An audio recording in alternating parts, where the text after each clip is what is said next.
Hi, this is Audrey Blair, and you're listening to the Change is Hard podcast, episode 15.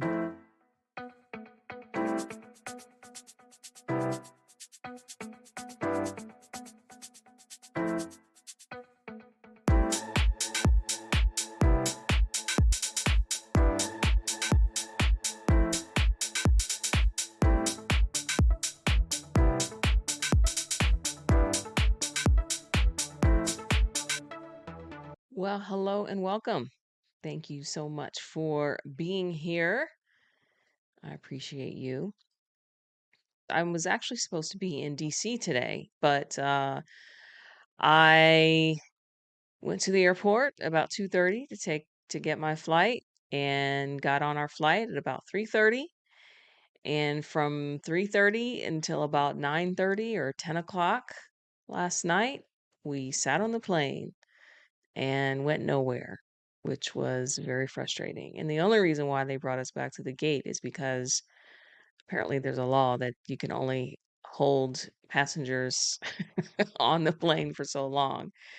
And they toyed around all night with, we'll update you 30 minutes, 30 minutes, 30 minutes to get out. And so since the conference was today, I was like, there's no point in me going if you're going to delay or cancel tonight and go tomorrow.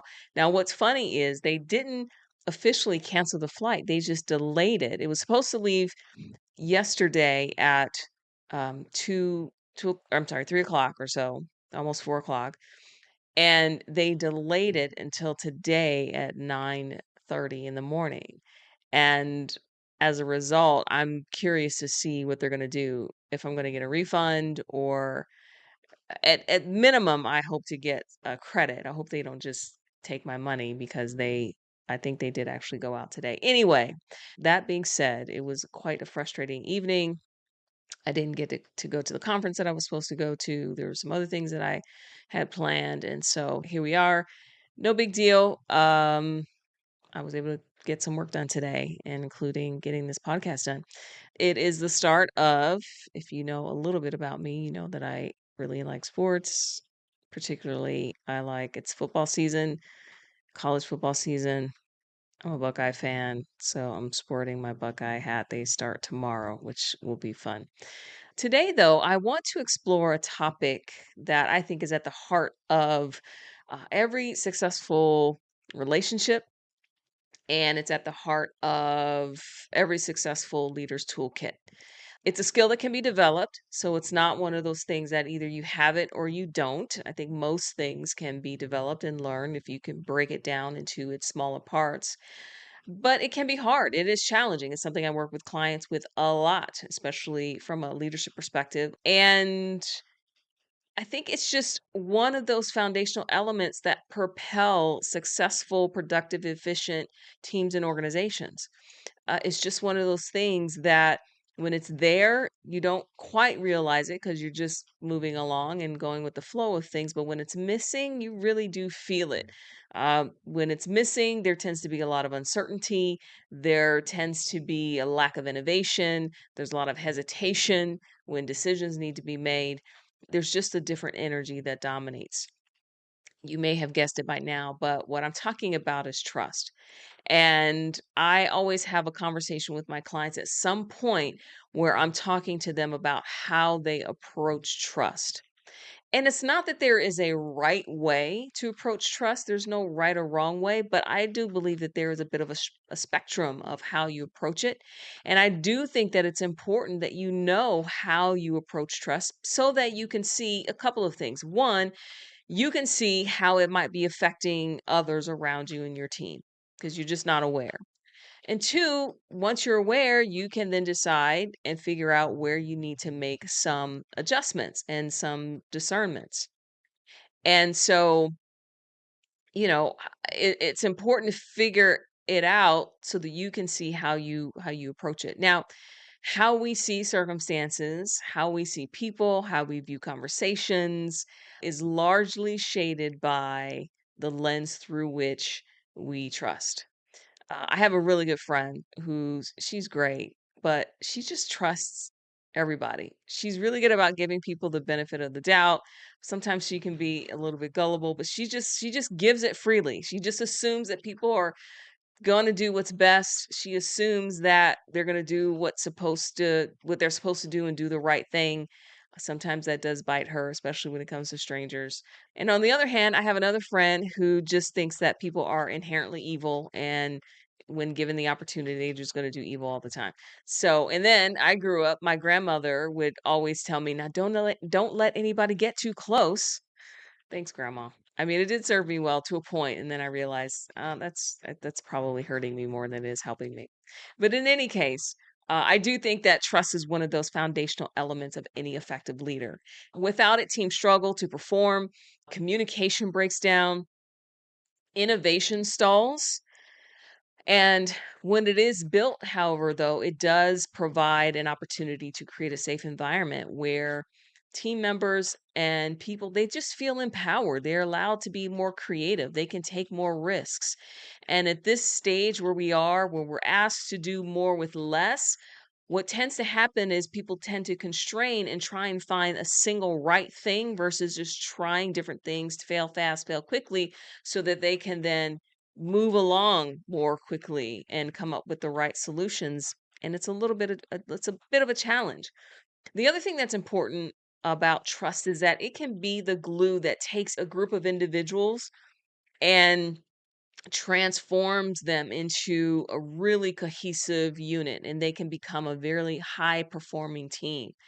One of the most, I think, famous studies on well, it's not really on trust, but Google's Aristotle project, they sought out to find out what makes teams the most effective and productive. And I'm not going to go through that study and all the top five. They found the top five things, but the number one thing that separates teams that are effective, productive, that do great work, where their products get built and sold and they do extremely well, is psychological safety. And psychological safety is 100% built on a foundation of trust. Because when there's psychological safety, people feel like they can take risks, they can make mistakes without feeling like, "Oh, someone's gonna think that I'm dumb." Doesn't mean that it's without conflict, but it enables conflict to happen without it becoming personal. Instead, it's for the sake of, "Hey, we're on the same team, let's figure out how to get the best out of what we're doing." And so, again, that trust, that element of trust is so, so key. And I do think, again, I don't think there is a single right way, because leadership, there is no one size fits all. I think how you approach things, there is no one size fits all. But it is important to know what your baseline level is, and it matters who you're leading. So the level of the members on your team, sometimes that matters. When you are a leader of leaders, how you approach trust, or the kind of trust that you give to them, probably should be a lot more open than if you are managing or leading the new college graduates that are new to the industry, new to the organization. But I tend to find that sometimes even leader of leaders, they hold on to their baseline level of trust, whatever it was a long time ago, and they bring that in, and they are still cramping the leaders that they are also leading. And it's creating an environment where people are not feeling empowered, where they're feeling micromanaged, where they're feeling like, "You don't trust me to be able to do my job. I'm actually a director, and my VP is not allowing me to do my work," without feeling like they have to show up to all my meetings. And so those things matter. It also helps you to understand the level of scrutiny that you're placing on your team and their activities. So again, depending on the level, what you're doing, and really, especially for, and I'm gonna call out my technical people, my background is tech, and so we can be a little bit focused on the details and focused on everything being perfect and everything being right. But sometimes that again can get in the way of developing trust and developing teams that can move things forward quickly.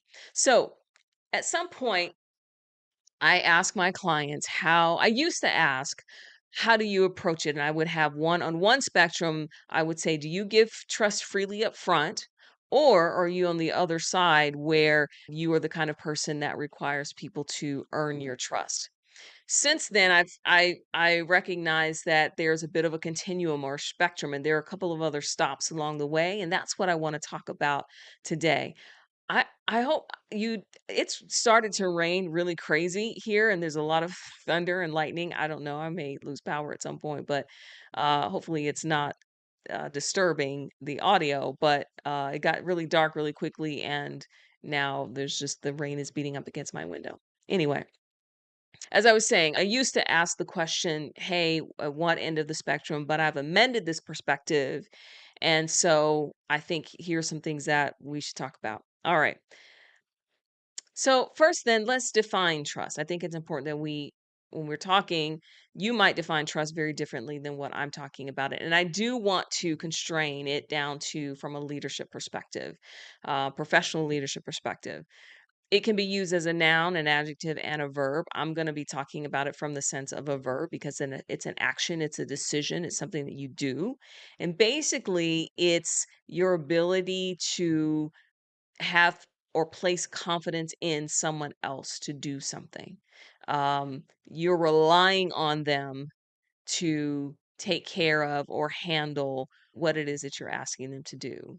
And you are trusting that and you're believing that your team members are going to act in the best interest of the group. They're going to make sound decisions and that they're going to deliver on their commitments. Now, notice that I said sound decisions, not right decisions. Sometimes you can have a lot of decisions that you need to make, and even something that sounds sound, even a decision that you come to a conclusion to may not necessarily be the right one. But that doesn't mean that it was not well thought out. And it also doesn't mean that trust has to be thrown out the window if someone makes a wrong decision or a bad decision. So let's talk about then what this trust spectrum is. At the first level, and I said, is the leader who gives trust freely and willingly. There are some leaders that start from this place, and I find that those who do, they really consider trust to be more of a gift that should be just given without reservation, without having to be earned. And when I'm working with clients that approach trust in this way, and I will say this is probably the fewest that I come across. I'm not saying that it's not out there, but they don't make what their team is doing about them. They use it, this approach, they use it to kind of foster an environment more of motivation and empowerment.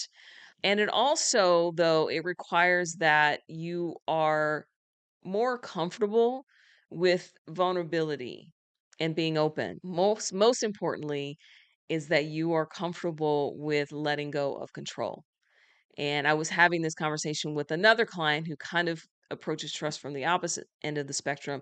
And that was one of the things when we were doing some experimentation on leaning more into giving it freely when she came back in various sessions. That was one of the hardest things for her was I recognize how much control I want and how uncomfortable it is for me to give up that control.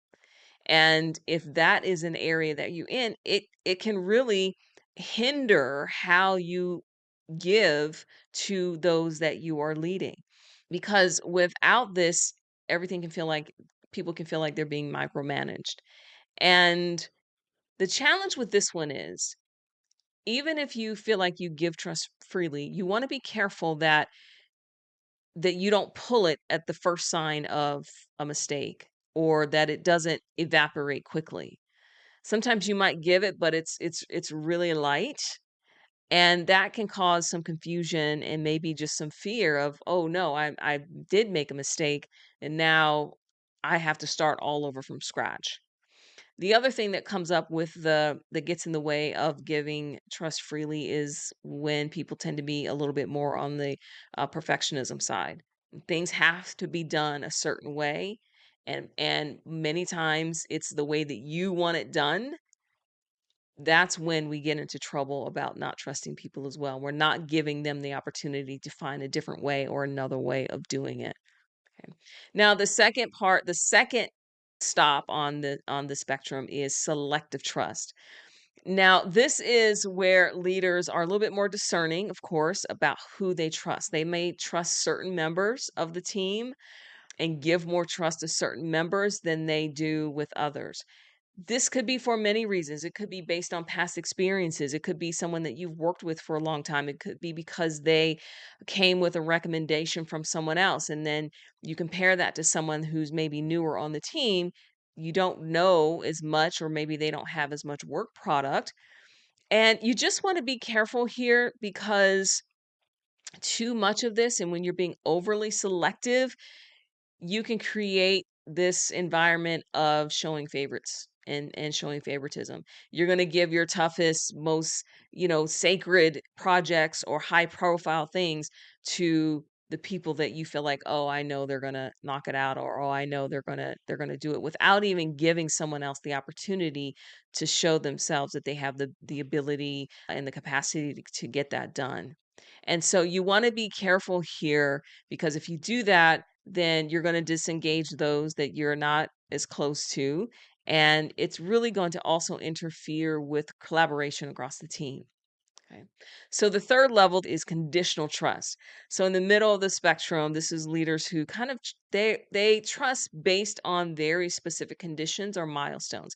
Once you do this, I will trust you more. Once you do this, and that can be very useful in certain circumstances, especially with someone that's new to their career or new to they've changed roles. Now, I want to be clear here about something. Someone new to the organization, just because they're new to the organization doesn't mean that they're not coming in with a lack of ability to do their job.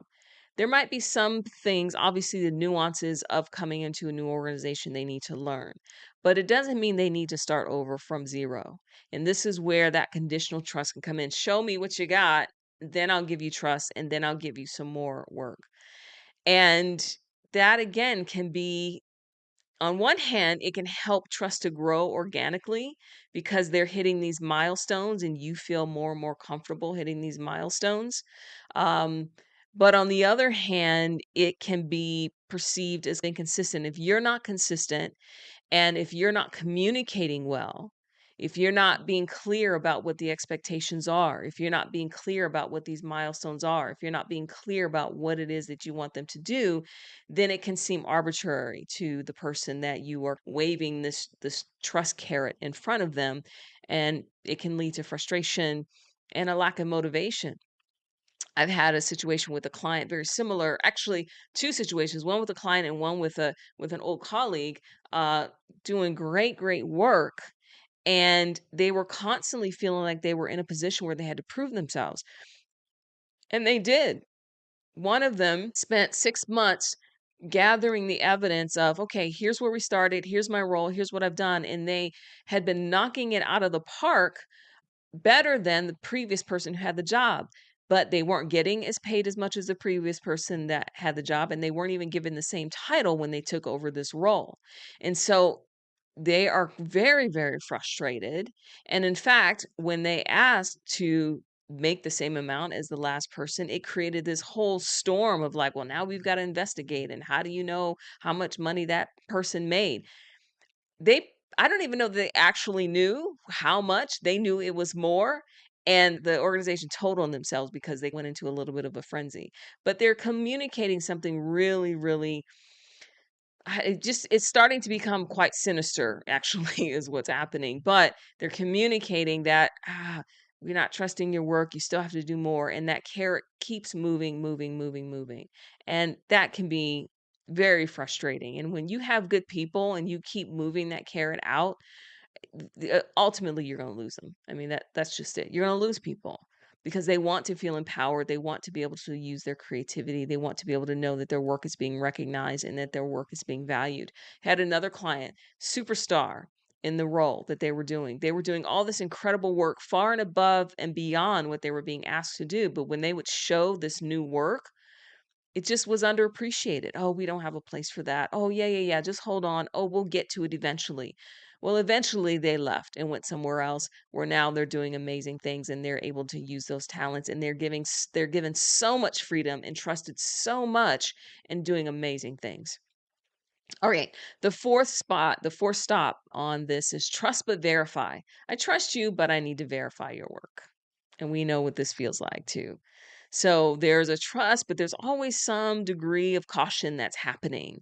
So you might give someone the benefit of the doubt, but you're constantly checking in and you're constantly thinking about, well, how come I haven't heard from them?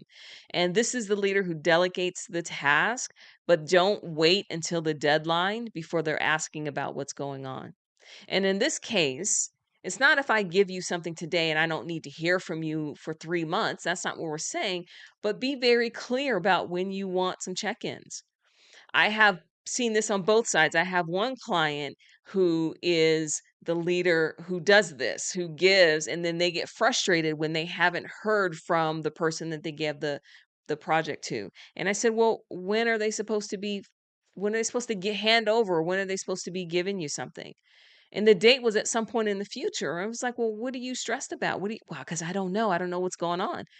Well, okay, why? Why are you concerned? Why are you not trusting that they're going to show up and do what it is that you've asked them to do?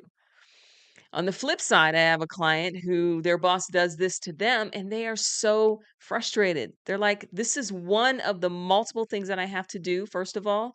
And second of all, let me get to the date when we said we were going to get together and I will update you on what's going on. Trust that I'm doing the work. Trust that I will come to you. Trust that I will, if I have questions or concerns, that I will do that." Again, this can be mitigated through being very clear and setting expectations about what you want when you give some of these projects. But when you do this, it just shows that you don't trust people's abilities, and it can really lead to resentment and a lack of just ownership in their work. Because if you're gonna give them the work but still maintain ownership of what's going on, what's incentivizing them to do great work if they're not even allowed to have ownership of it? And then fifth is the one on the other end of the spectrum is that no trust is given. I make people earn their trust no matter where they're coming from, no matter what they're doing, especially if it's a new team or if I'm coming into a new team. And this is where trust is required to be earned. And they withhold trust from teams or from individuals until they demonstrate what they're capable of doing. Are they reliable? Is there alignment with your values? And that's a tricky one because a lot of times we're trying to see if people are aligned with your values versus understanding what their values are and understanding what makes them tick. So again, this was closely monitoring people's performances and giving them smaller things before giving them any significant responsibilities. And this can ensure that you're building trust on a solid foundation, but on the flip side, if trust is withheld for too long, you lose people and they lack incentive and people feel disempowered or they're constantly feeling under scrutiny and they feel like they can't be creative and they are not allowed to bring themselves to this role or to the project because you think it has to be done a certain way. So that is the spectrum. Think about how you approach trust at a baseline. Where do you come in? And considering the people that you're leading, considering what they need, how are you handling that? Are you making adjustments along the way? Okay. So, how then do we build trust? And I've said it many times. I think the number one thing, or well, I'll say the number two thing, I'll get to the number one thing in a minute. But the number two thing, one of the very important elements to building trust is communication. Being open, being honest, being transparent, setting expectations. I cannot tell you how many conversations I've had with clients where they're upset or frustrated with someone. And when I ask them, how did you lay out the expectations for this person? It's crickets. Well, I guess I didn't really, I just gave it to them and then I expected them to know. But then you're frustrated at the same time. So, communicating not the how to, don't tell them what they need to do or how to do it. Give them a framework for the expectation. I was just working with a client on this, and very similarly, she was very frustrated. She had given her team an assignment and was very frustrated with the product that they brought back, and then quickly wanted to go into how to mode. This is what you need to do. And without going into details, it had to do with contracts, and there were some legal things. And so there was just some things that needed to be aligned. And so we talked about, okay, well, next time, give them the framework, at least give them the items that you expect to be checked off. I expect that this is X legal things are taken care of. I expect that the client understands this. I expect that you've brought in these elements. Allow them to go figure out the how and allow them to go to those resources to get it done. You don't need to do that because if you're doing everything that you're asking your team to do, what do you need your team for? Or what do they need you for?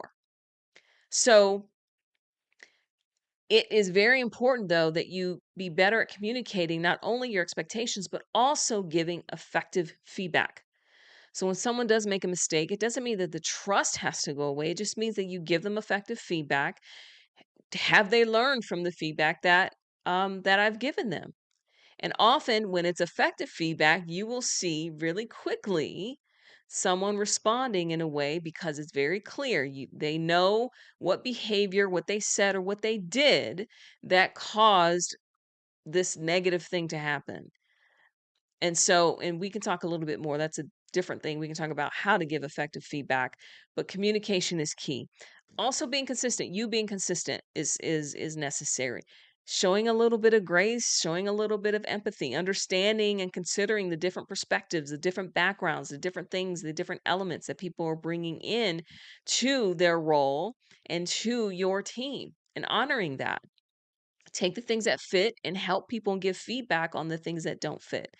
But I think the number one aspect that gets in the way of the trust element is you trusting you. You trusting yourself. And part of that is gut instinct, sure. But part of that is you, again, letting go of that control and allowing certain things to happen, not trusting that things are going to go right every time, all the time, but trusting that even if things don't go perfectly well, that you're going to be able to correct it. That you have the resiliency to be able to not get knocked about, and you can help to develop your team and help your people along the way. That self-trust, just like starting with leading self before you can lead others, is so important. Trusting that you're going to honor the things that you say that you're going to do, that you're honoring what's on your calendar, that you're taking time out for yourself, that you're building in time to think about a strategy and what people need. Being more proactive versus reactive to things that are going on. So think about how you approach trust, how this might be affecting your team, because enabling trust to come in, you can then create that culture within your team, not of perfect results all the time, but enabling people to recover quickly when there is failure because they don't have to spend the time and their energy feeling like, oh my gosh, I've totally bombed and now I don't know what to do. Yes, we've made a mistake. Let's get the feedback, let's get the correction, and let's keep things moving forward. Okay. Thank you so much for being here and hanging out with me. I hope this was helpful, and I will see you the next time.